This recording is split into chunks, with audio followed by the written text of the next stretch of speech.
যদিও বাউল হইতে পারি নাই, তবুও সব শিল্পীরই একটি করে বন্ধনার পর যার যার মনের মতো গান থাকে। তো আমি এখন একটি গান গাবো, যাকে সৃষ্টি না করলে 18,000 মাকলুকাতের একটি বালির কণা এবং এই ত্রিভুবন সৃজন করতেন না, সেই মহান দিনের নবী হযরত মুহাম্মদ সাল্লাল্লাহু আলাইহি ওয়াসাল্লামের অবস্থান নিয়ে একটি গান গাবো। আসসালামু আলাইকুম, ভুল ত্রুটি ক্ষমার দৃষ্টিতে দেখবেন। আসসালামু আলাইকুম, ধন্যবাদ। আমার মন হইয়াছে দিওয়ানা গো বাবা, এই প্রাণ হইয়াছে দিওয়ানা,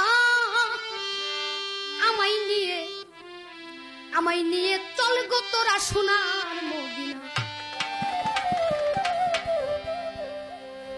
আমার মন হইয়াছে